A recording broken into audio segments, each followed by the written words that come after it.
Selamat pagi jemaat yang dikasihi Tuhan Yesus Kristus.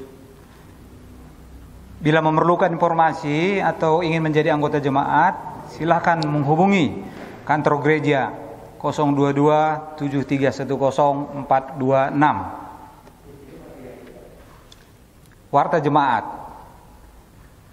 Pertama, hari ini ibadah akan dilayani oleh Saudari Nadia Dewi Natalia. Untuk Minggu tanggal 16 Agustus 2020 yang lalu, ibadah online jemaat dapat mengakses channel YouTube YKB GKI TV. Dan untuk tanggal 23 Agustus 2020 masih dapat mengakses kembali melalui channel YouTube GKI Gatot Subroto. Yang kedua, persiapan ibadah onsite. Ibadah onsite akan diteruskan sampai akhir Agustus 2020. Jemaat dapat mengakses melalui channel YouTube yang tertera di Warta Jemaat. Majelis Jemaat masih mempersiapkan untuk ibadah onsite. Protokol-protokol ibadah onsite dapat dilihat di Warta Jemaat. Yang ketiga, pengumpulan persembahan. Jemaat dapat mengumpulkan persembahan dahulu di rumah masing-masing, lalu diserahkan pada saat kebaktian kembali diselenggarakan di gedung gereja, ataupun dimasukkan ke kotak persembahan yang telah disediakan di kantor gereja.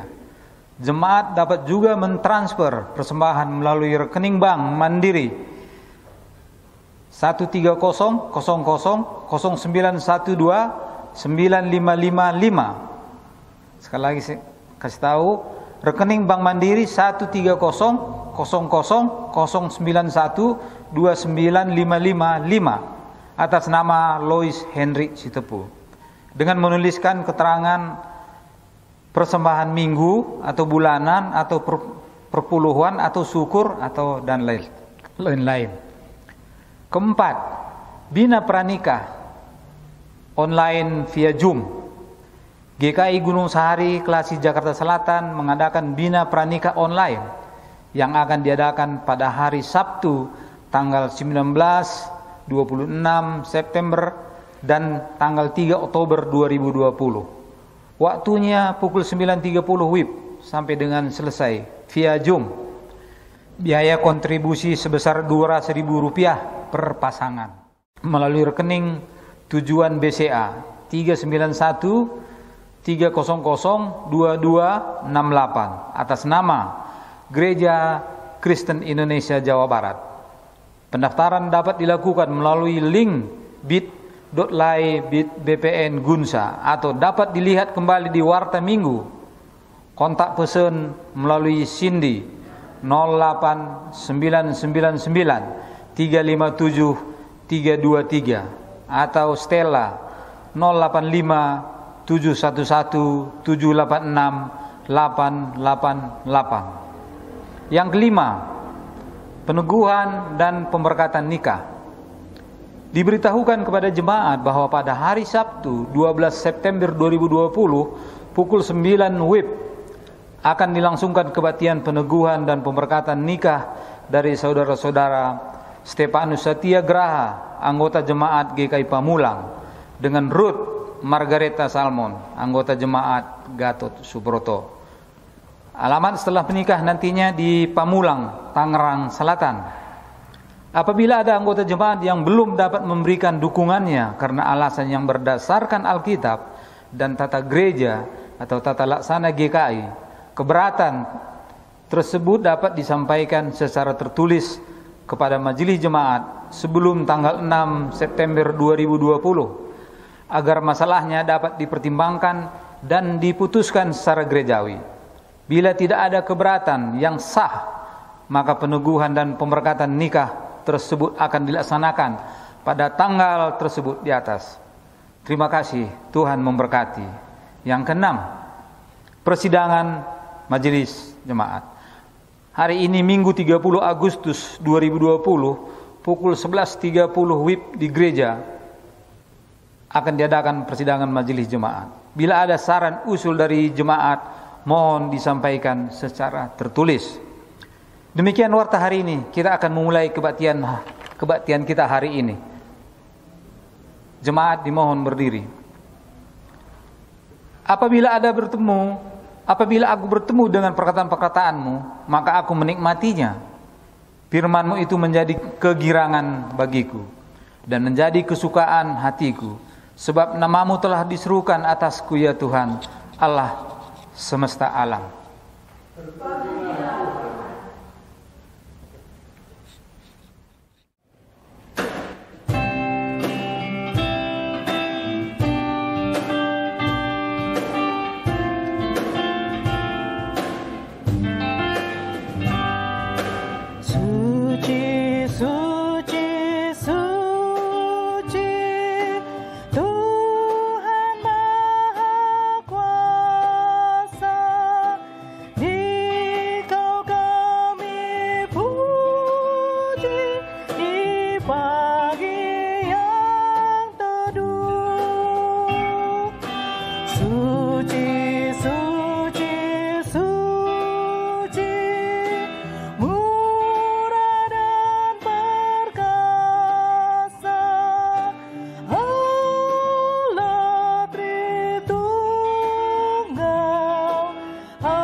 Kebaktian ini terjadi karena pertolongan kita berasal daripada Bapa, Putra, dan Roh Kudus yang senantiasa menuntun kita.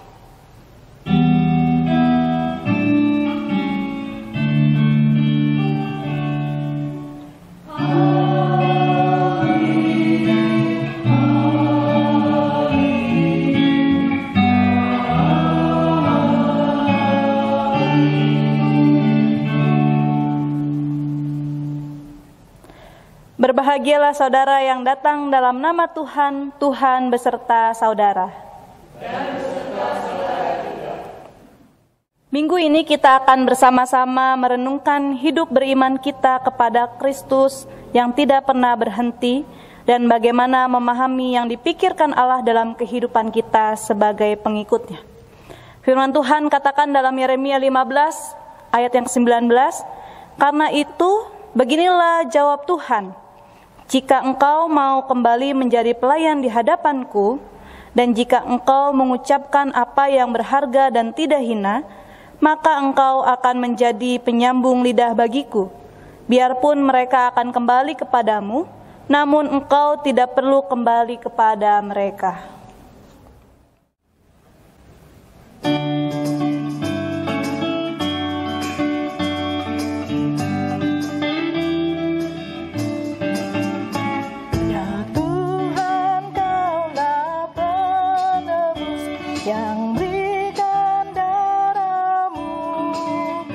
Menjadi kurban yang kudus, mulia bagiku. Kendati jalan hidupku berliku dan berat, Engkau benarlah panduku dan aku tak sesat.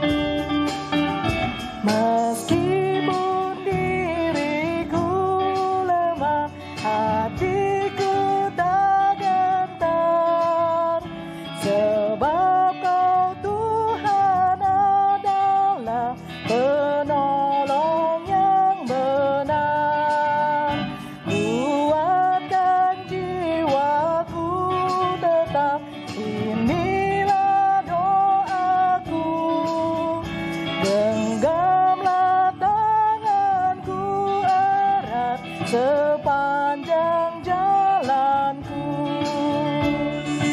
tanamkan citramu di dalam diriku, supaya hatiku rendah dan mengasihimu.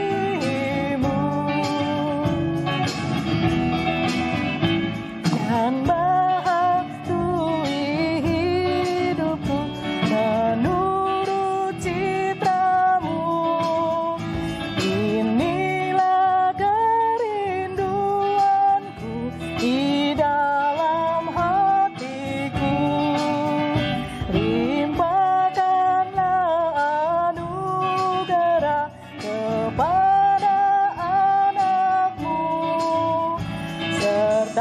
hapuskan dosanya, ya Tuhan Allahku.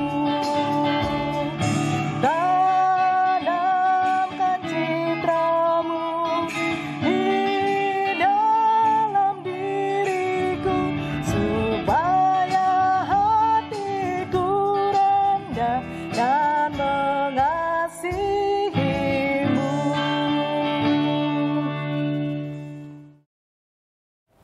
Marilah kita merendahkan hati kita dan mengakui segala kesalahan di hadapan Tuhan. Jemaat diberikan kesempatan untuk menaikkan doa secara pribadi.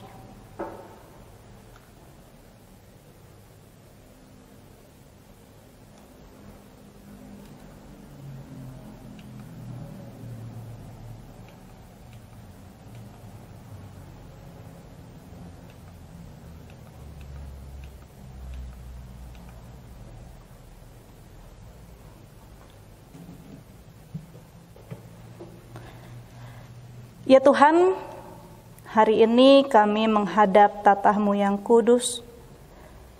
Kami membawa dan mengaku Tuhan segala kesalahan yang kami perbuat 1 minggu ke belakang. Tuhan, Kami manusia yang terbatas, yang seringkali melakukan kesalahan yang sama. Tuhan tolong ampuni kami, dan Tuhan tolong mampukan kami untuk terus memperbaiki diri kami agar surut dengan kehendak Tuhan. Inilah permohonan kami, hanya di dalam nama Tuhan Yesus Kristus kami berdoa. Amin.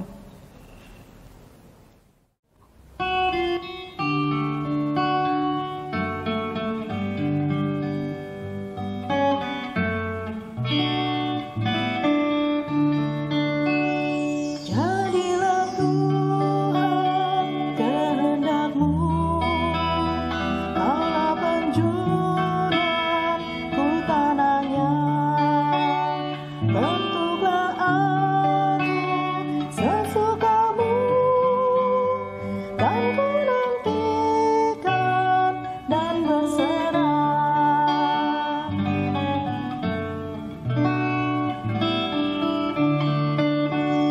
Jadilah Tuhan kehendak-Mu, miliklah aku dan pujilah.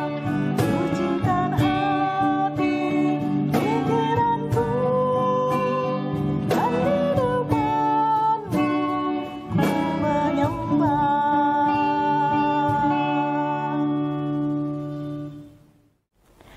Bagi semua orang yang menyesali dosanya dan dengan tulus hati tersedia pengampunan dari Tuhan, karena ada tertulis dalam Yesaya 44 ayat 22.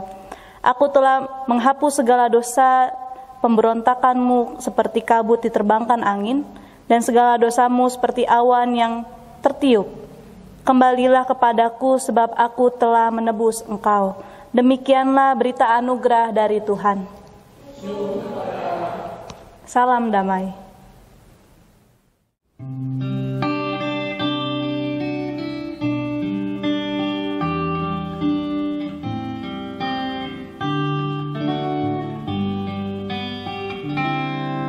Siapkan hatiku Tuhan menyambut firman-Mu saat ini. Aku sujud menyembah Engkau dalam hadirat-Mu saat ini. Curahkanlah pengurapan-Mu kepada umat-Mu saat ini. Ku siapkan hatiku Tuhan mendengar firman-Mu.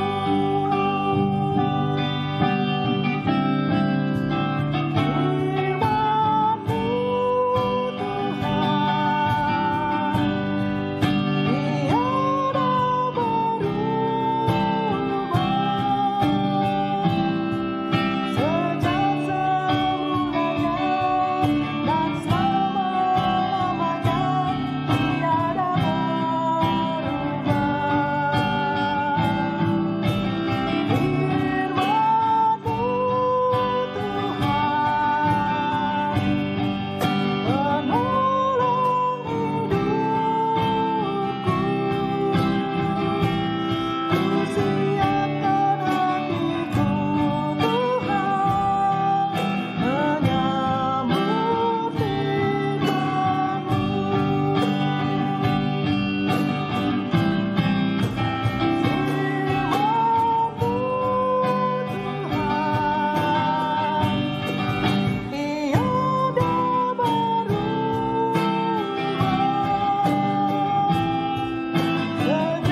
Bapak, Ibu, dan Saudara terkasih, sebelum kita membaca merenungkan firman Tuhan, mari kita berdoa. Tuhan, pada pagi hari ini kami sungguh bersyukur atas segala berkat, anugerah yang Tuhan boleh berikan kepada kami. Kau berikan kami kesempatan kembali untuk beribadah, Tuhan. Dengan penuh sukacita kami mau datang merenungkan firman Tuhan dan membacakan firman Tuhan. Tuhan, tolong kami. Tuhan, tolong tilik hati dan pikiran kami agar tertuju kepada Tuhan. Ya Tuhan, kiranya firman-Mu dapat kami lakukan dalam kehidupan kami hari lepas hari dan mengubah hidup kami menjadi seturut dengan kehendak Tuhan. Kiranya Tuhan pakai hamba-Mu yang akan menyampaikan firman Tuhan. Kiranya Tuhan turut bekerja atas diri ini. Dalam nama Tuhan Yesus Kristus kami berdoa. Amin. Pembacaan pertama terambil dari Yeremia 15 ayat 15 sampai 21. Antar bacaan kita dari Mazmur 26 ayat 1 sampai yang ke-8. Pembacaan kedua dari Roma 12 ayat 9 sampai 21 dan pembacaan Injil dari Matius 16 ayat 21 sampai 28. Pada hari ini kita akan membaca dan merenungkan firman Tuhan dari Injil Matius 16 ayat 21 sampai 28. Demikian.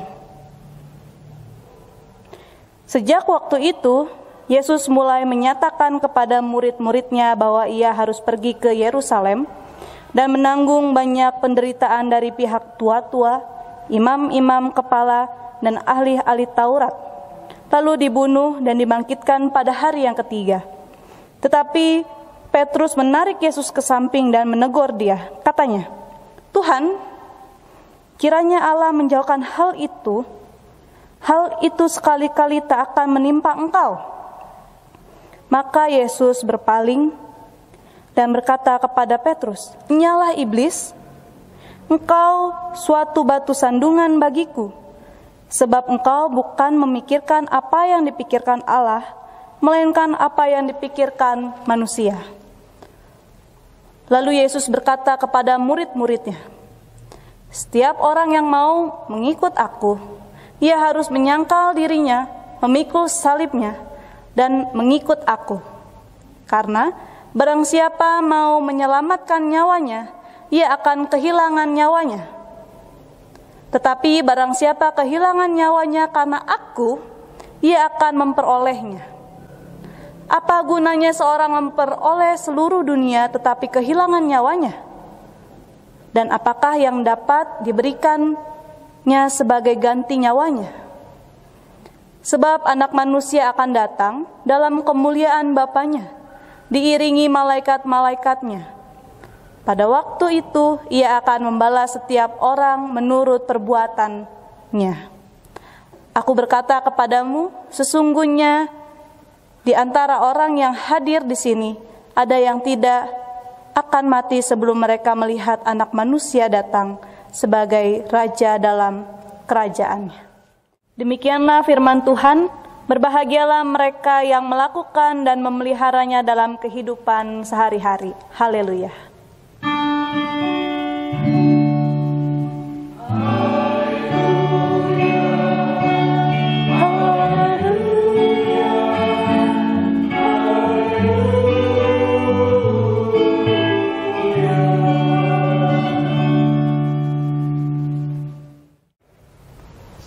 Bapak, Ibu, dan Saudara terkasih, saya akan mengajak Bapak, Ibu, dan Saudara yang di rumah untuk bermain. Mungkin nanti di rumah masing-masing bisa mempraktekannya dengan keluarga atau teman.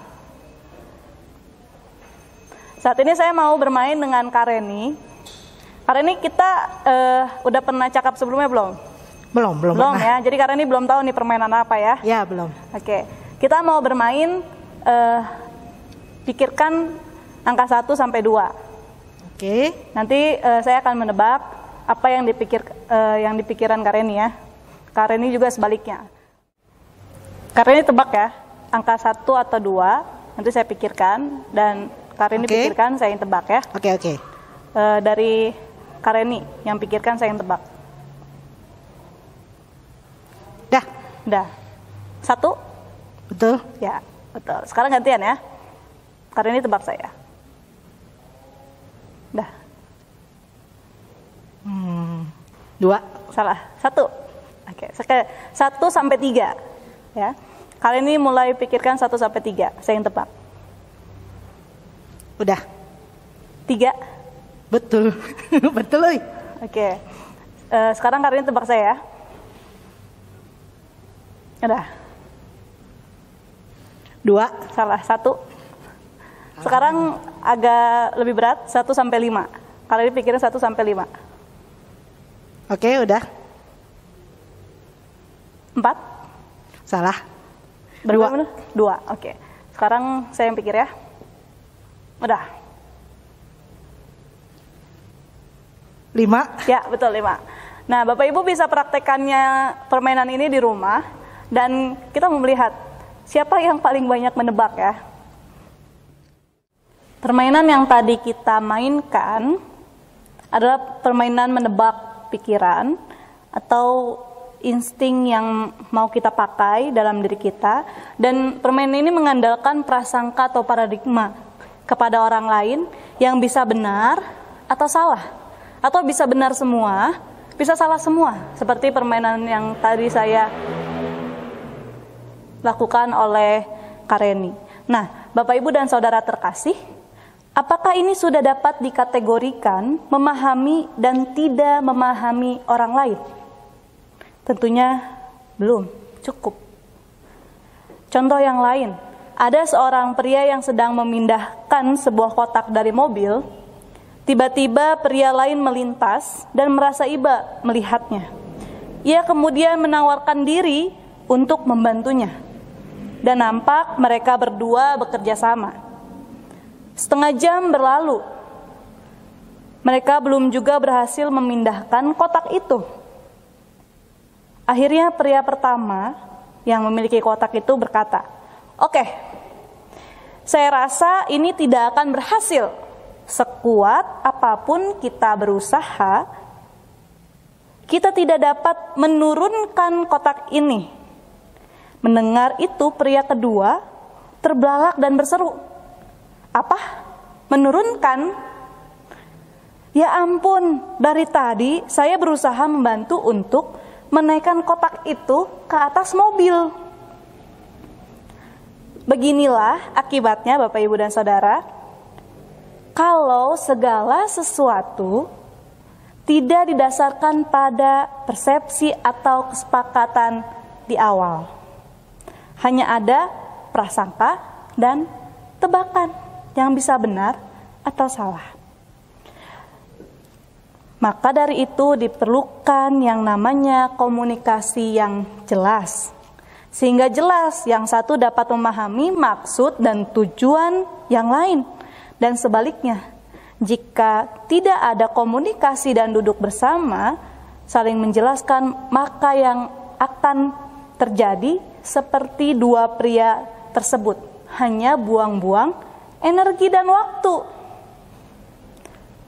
Kata kuncinya adalah memahami. Kata yang biasa namun memiliki makna yang dalam. Memahami berarti mengerti benar. Berarti sungguh-sungguh sampai pada akarnya. Dalam proses memahami dibutuhkan berapa kali melihat, berapa kali mendengar, berapa kali harus bertanya dengan sesama. Seperti contohnya orang tua yang dengan telaten mengajari anaknya satu pelajaran sampai anaknya itu bisa mengerjakan atau memahami pelajaran tersebut dengan sendiri. Memahami sampai ke akarnya.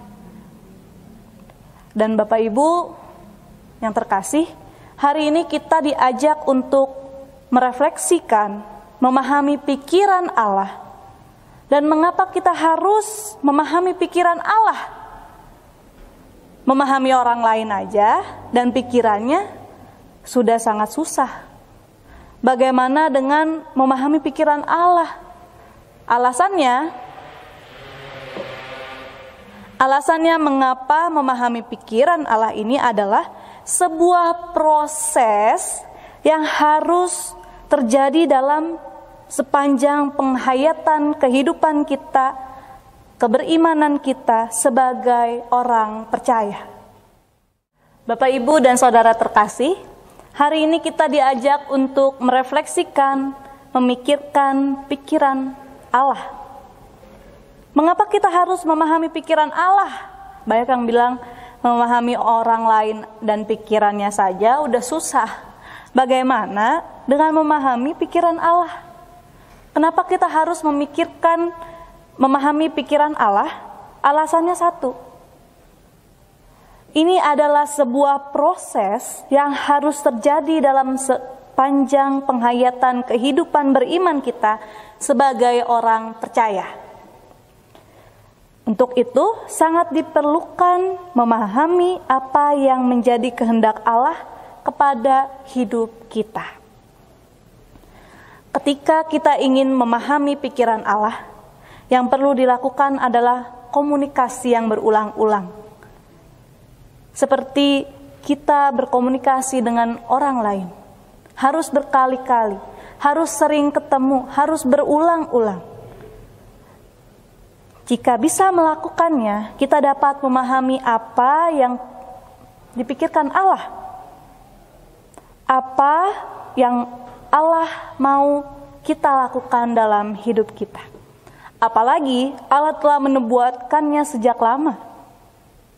Dan kita dapat tahu dan maksud tujuan Allah itu dari firman-Nya.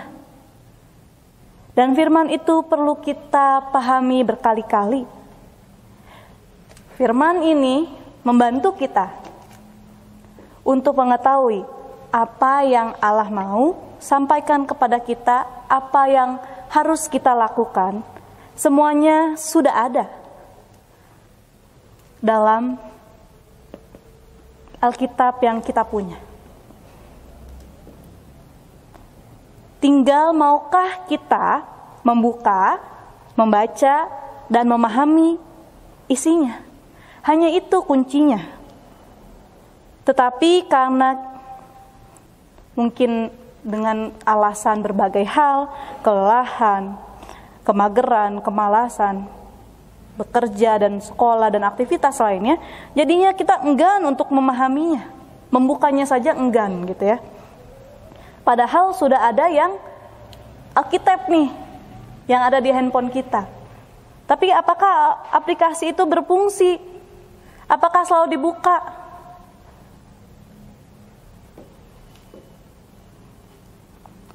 Bapak, Ibu, dan Saudara terkasih,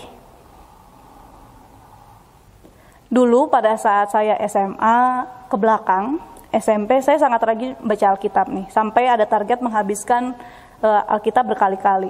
Tapi ketika memasuki perkuliahan, saya sudah jarang membaca karena lelah dan dengan segala aktivitas di dalam dan di luar kegiatan kampus. Kemudian saya berpikir, ada yang salah dengan saya. Saya sekolah teologi.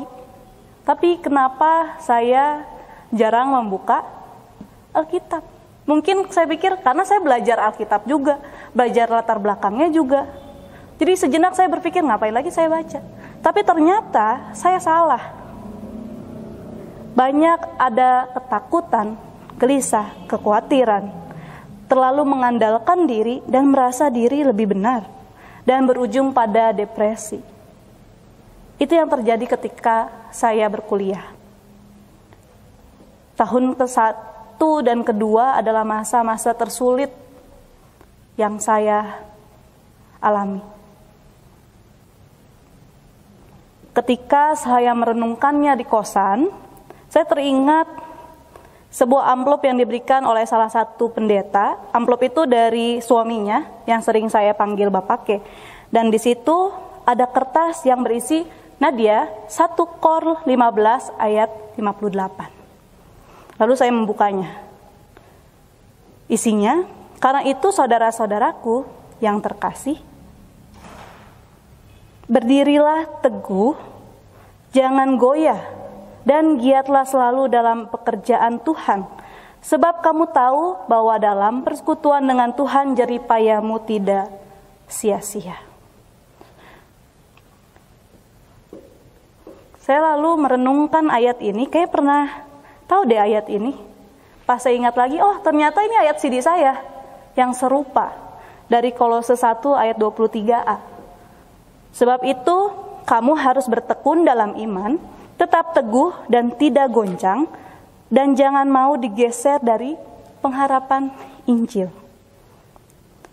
Ketika saya lihat kedua ayat ini, lalu saya chat Bapak K ini dan bertanya, Bapak K ini maksudnya apa? Ngirim saya ayat ini gitu. Jauh-jauh dari Surabaya cuma ngirim ayat ini gitu. Lalu dia balas dan dia berkata, ada yang terlupakan olehmu. Dan itu saya mulai mencerna baik-baik balasan tersebut dan paham arah tulisan itu kemana. Bertekun dalam iman. Mulai dari saat itu saya mulai kembali seperti waktu masa-masa SMA.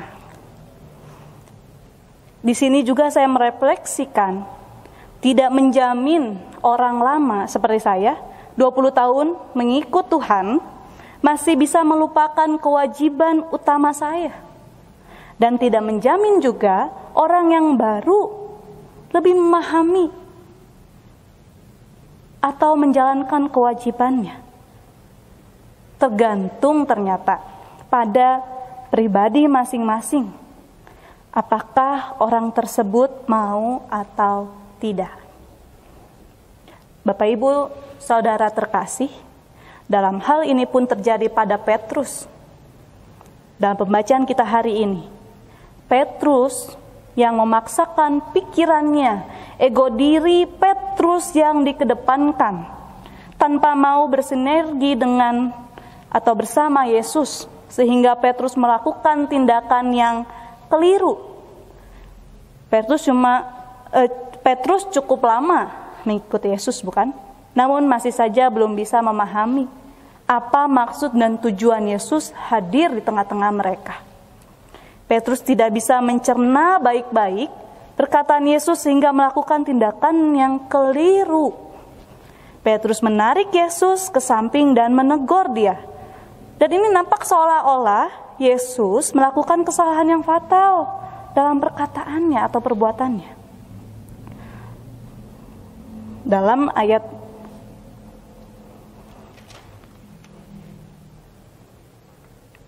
22, Tuhan kiranya Allah menjauhkan hal itu, dan hal itu sekali-kali tak akan menimpa engkau. Membaca ayat ini berulang-ulang, saya sampai geleng-geleng kepala. Kok bisa ya seorang murid menarik gurunya? Kalau zaman sekarang, mungkin kalau kita menarik guru kita, akan viral gitu ya. Dan akan dicap, wah hilangnya menghormati yang lebih tua, tidak berakhlak dan macam-macam yang akan disampaikan netizen nih. Tapi di sini Petrus melakukannya. Ini sebuah tindakan yang keliru. Petrus melakukannya karena menurut pemahamannya apa yang Yesus katakan itu harusnya ia bisa hindari karena ia seorang Mesias gitu ya. Atau itu tidak akan terjadi kepada Yesus. Dan disinilah Yesus merespon perkataan Petrus dengan tegas. Ia katakan, "Enyala iblis, engkau suatu batu sandungan bagiku, sebab engkau bukan memikirkan apa yang dipikirkan Allah, melainkan apa yang dipikirkan manusia." Kata-kata ini bukan ditunjukkan pada setan, tapi pada Petrus. Alasan Yesus menegur Petrus dengan tegas karena Petrus tidak memberikan ruang bagi Allah dalam hati dan pikirannya untuk masuk ke dalam pemikiran Allah. Dan manusia mulai mengatur Allah nih, kalau kita lihat dalam pembacaan ini. Dan di sini Petrus menjadi batu sandungan bagi Yesus karena ia telah mencoba menghalangi misi yang Allah berikan kepada Yesus untuk menyelamatkan manusia. Bapak, Ibu, dan saudara terkasih, Yesus menegur Petrus ingin menyampaikan bahwa pemikiran manusia itu terbatas pada dirinya. Tanpa sadar, kita pun pernah bahkan sering menggiring Tuhan untuk mengikuti apa maunya kita. Terkadang hidup kita tergantung pada kehendak pribadi, sehingga kurang selaras atau berjalan dengan kehendak Tuhan. Firman Tuhan hari ini mau mengajak kita, seharusnya kita digiring atau diarahkan untuk memahami pikiran dan kehendak Allah dan menekan pemikiran kita sendiri, menekan ego kita lebih dalam, lebih rendah dibandingkan kehendak Allah untuk diri kita. Untuk lebih memahami apa yang dipikirkan Allah, Yesus menggiring muridnya dan menggiring kita bagaimana cara memahami pikiran Allah tersebut. Matius 16 ayat 24, Yesus berkata, "Setiap orang yang mau mengikut aku, ia harus menyangkal dirinya, memikul salibnya, dan mengikut aku." 3 hal dasar sebagai orang percaya yang sering kita dengar, yang sudah kita dapatkan, dan harus kita aplikasikan dalam kehidupan kita sehari-hari. Menyangkal diri, yang pertama. Ini berarti melupakan kepentingan diri sendiri, egoisme, dan ada penyerahan diri sepenuhnya kepada Tuhan. Menjadi murid berarti mau mempertaruhkan seluruh yang ada padanya dan bersedia menjadi wujud citra Allah dan membawa kasih Allah untuk dunia ini. Bukan berarti tidak mementingkan kepentingan pribadi, tidak. Tapi seimbang dengan maksud dan tujuan Allah untuk kita lakukan. Bapak, Ibu, dan Saudara terkasih, berarti dalam menyangkal diri, kita harus mencari hal-hal yang menyenangkan Allah, bukan menyenangkan kita. Penyangkalan diri berarti sebuah sikap yang diwujud nyatakan dalam sebuah tekad, keinginan, komitmen berani dan berintegritas. Dan begitu juga yang dilakukan oleh Paulus yang menasehati jemaatnya yang di Roma. Roma 12 ayat 9 sampai 11 yang mengatakan, "Hendaklah kasih itu jangan pura-pura, jauhilah yang jahat dan lakukan yang baik. Hendaklah kamu saling mengasihi sebagai saudara dan saling mendahului dalam memberi hormat. Janganlah hendaknya kerajinanmu kendor, biarlah rohmu menyala-nyala dan layanilah Tuhan." Menyangkal diri, layanilah Tuhan, jangan kasihmu pura-pura.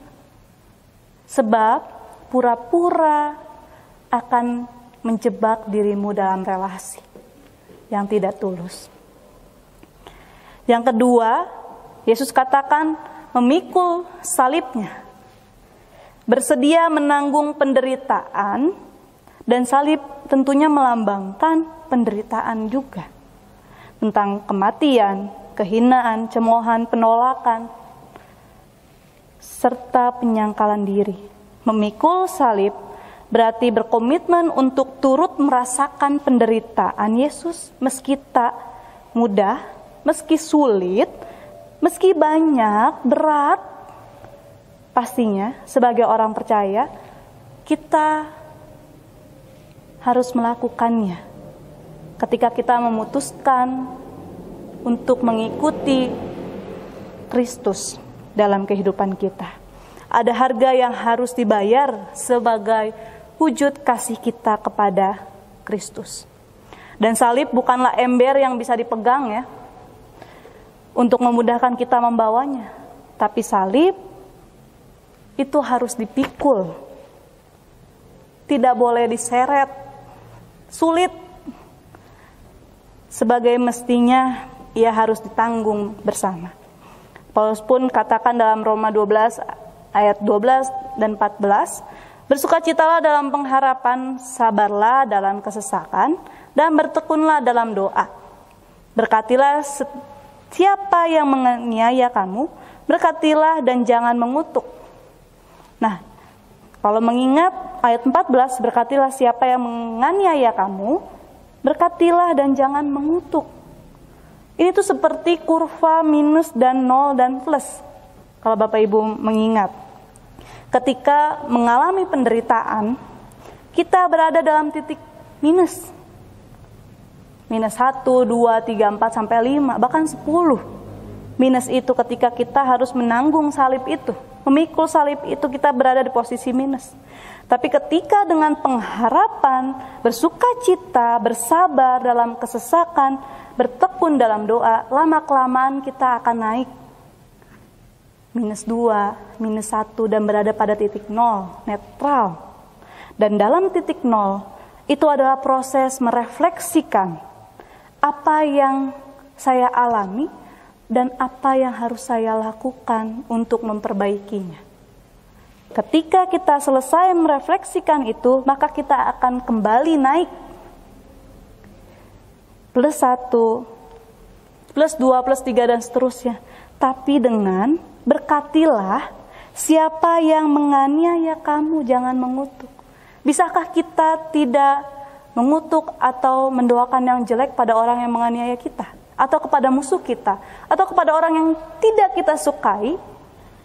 Bisakah kita memberkati mereka? Ketika kita bisa memberkati mereka, bukan hanya diucapkan, tapi dilakukan, maka kita akan naik.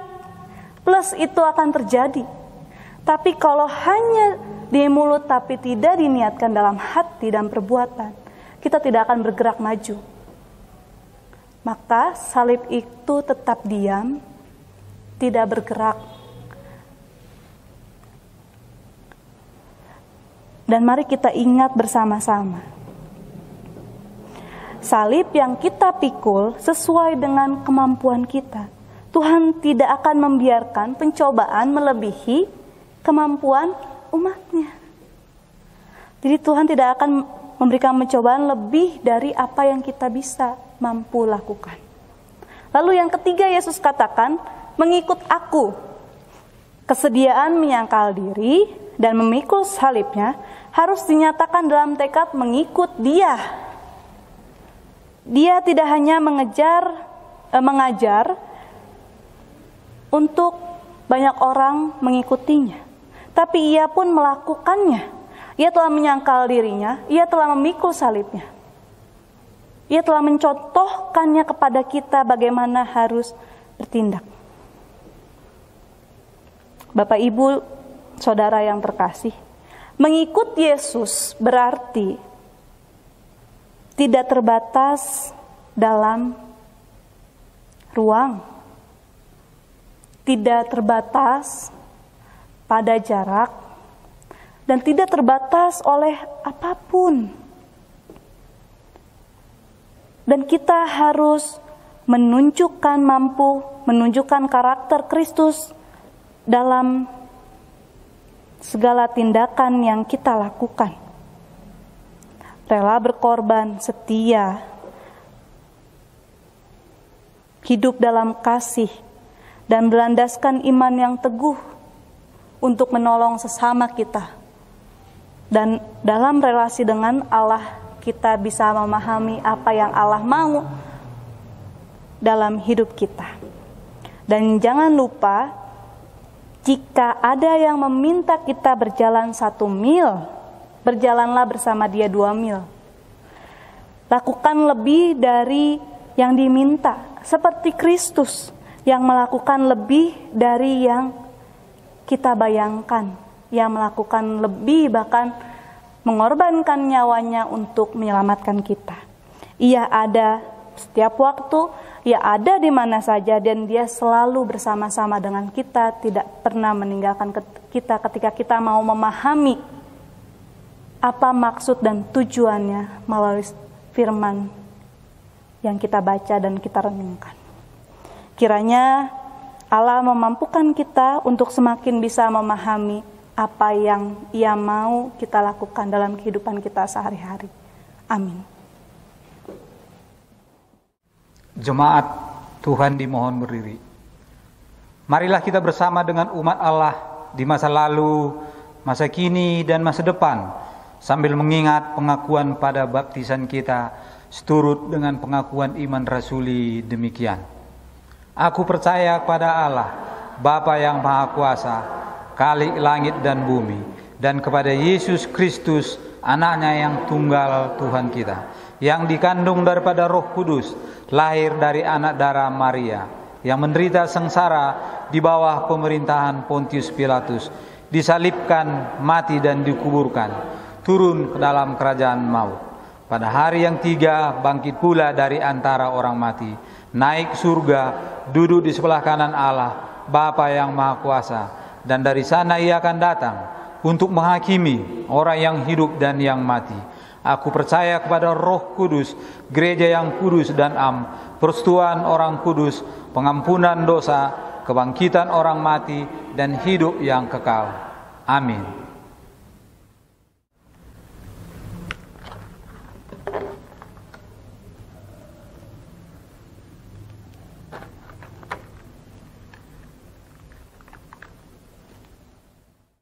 Mari kita bersyafaat.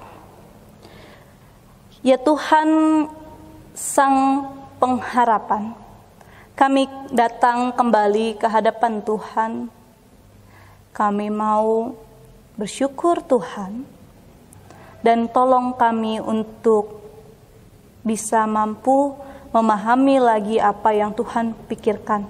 Meskipun itu harus berulang-ulang, meskipun itu harus melewati jalan yang berliku, berkelikir, tapi kami mau melakukannya untuk dapat lebih memahami yang Tuhan pikirkan dan kehendak Tuhan dalam kehidupan kami. Tuhan, saat ini juga kami mau berdoa untuk saudara-saudara kami yang dalam pemulihan.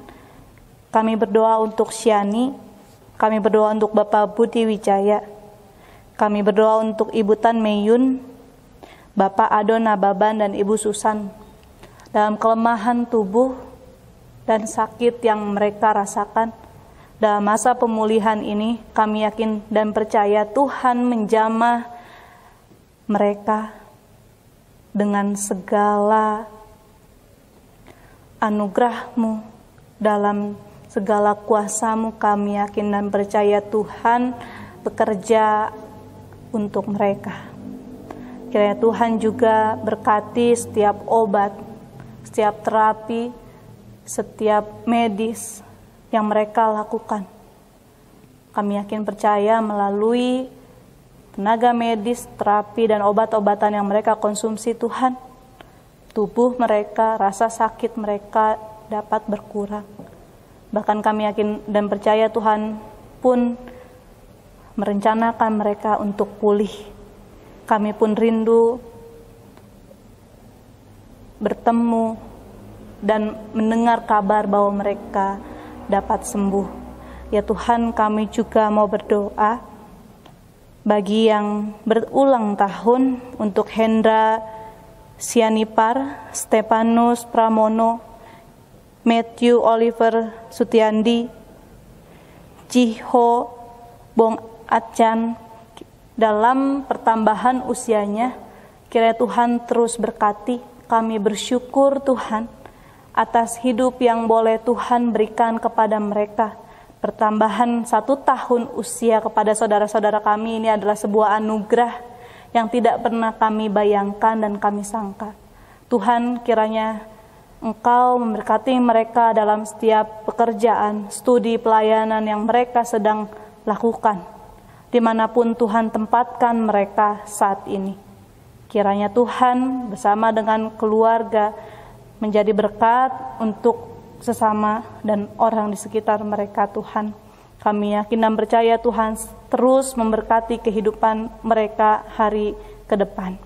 Kami juga mau berdoa Bapa, dalam hidup new normal ini Bapa, kiranya kami tetap dapat menjaga kesehatan kami, tetap mengikuti setiap protokol yang diberikan oleh pemerintah. Tuhan, sadarkan kami untuk saling peduli dengan tetap menjaga jarak aman, memakai masker, dan mencuci tangan kami. Kiranya Tuhan juga berkati setiap program dan pelayanan GKI Gatsu, baik untuk jemaat dan lingkungan sekitar kami Tuhan. Kiranya setiap program yang dirancangkan menjadi berkat dan kasih Tuhan dapat nyata dan dirasakan oleh sesama kami. Kami juga mau berdoa untuk pemerintahan Indonesia. Kiranya Tuhan berkati setiap lembaga pemerintahan dan orang-orang di dalamnya Tuhan, sehingga negara Indonesia dapat lebih baik, lebih maju lagi Bapa. Dan kiranya dalam penanganan pandemi ini Tuhan dapat tertangani dengan cepat. Dan kami juga mau berdoa untuk anak-anak yang sekolah dalam kondisi online Tuhan, kiranya mereka mampu dengan giat, dengan tekun dan setia untuk menonton saluran studi online mereka di sekolah mereka masing-masing, hingga mereka menjadi anak yang bisa dibanggakan dan jeripaya mereka dalam mengikuti pelajaran tidak sia-sia ya Bapak. Dan kami bersyukur untuk setiap kesehatan yang boleh Tuhan berikan kepada kami, dan kiranya Tuhan juga turut hadir dalam setiap pergumulan yang dirasakan oleh jemaat-Mu di GKI Gatot Subroto. Inilah doa syafaat kami Tuhan, kiranya Tuhan turut bekerja dan kami turut berjalan bersama-sama dengan Tuhan dalam setiap hal yang terjadi dalam kehidupan kami. Di dalam nama Tuhan Yesus Kristus kami berdoa dan mengucap syukur. Amin.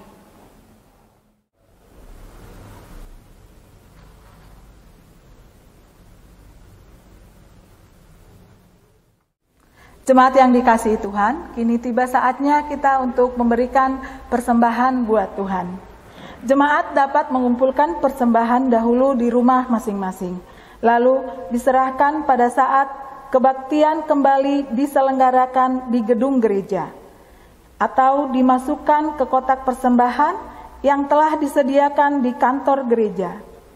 Jemaat dapat juga mentransfer persembahan melalui rekening Bank Mandiri dengan nomor 13009129555 atas nama Louis Hendrik Sitepu, dengan menuliskan keterangan persembahan minggu, persembahan bulanan, persembahan perpuluhan, persembahan syukur, dan lain-lain.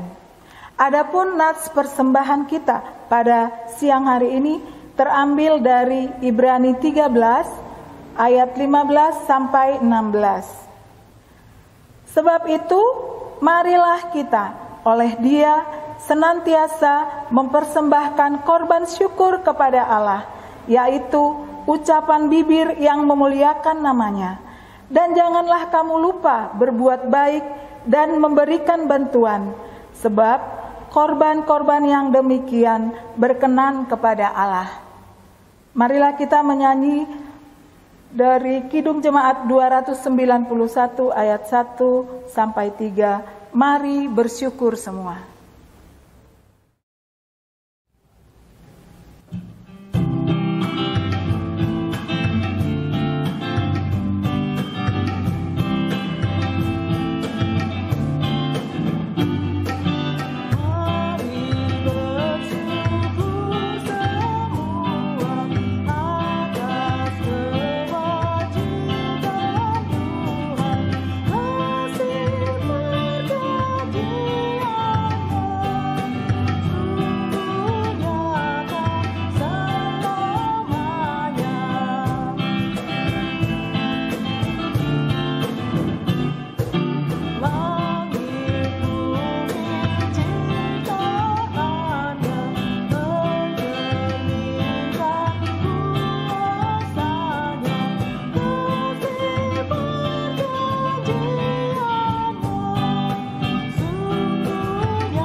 Jemaat yang dikasihi Tuhan, mari kita serahkan persembahan kita di dalam doa, mari kita berdoa. Ya Allah yang luar biasa, kami bersyukur Tuhan untuk hari ini ketika kami masih boleh diberi kesempatan beribadah walaupun melalui online. Terima kasih untuk penyertaan-Mu, terima kasih untuk kekuatan, terima kasih untuk kesehatan yang Tuhan masih berikan kepada kami. Pada saat ini Tuhan, di tengah ucapan syukur kami datang Tuhan untuk memberikan persembahan yang asalnya dari Tuhan. Biarlah Engkau berkati persembahan ini Tuhan, menjadi persembahan yang harum di hadapan-Mu. Berkati setiap jemaat-Mu dimanapun mereka berada, dengan kasih Tuhan, biarlah kiranya mereka senantiasa bersuka cita di dalam segala apapun yang mereka hadapi. Inilah ya Tuhan, doa persembahan kami yang kami alaskan hanya di dalam nama anak-Mu, Yesus Tuhan Juru Selamat kami yang hidup. Amin.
Kini arahkanlah hatimu kepada Tuhan. Percayalah terus bahwa Tuhan selalu menjaga keluar masukmu. Terpujilah Tuhan, kini dan selama-lamanya. Sekarang terimalah berkat dari Tuhan. Tuhanlah penjaga kita, Tuhanlah naungan kita, di sebelah kanan dan kiri kita. Tuhan akan menjaga keluar masuk kita dari sekarang sampai selama-lamanya. Haleluya, amin.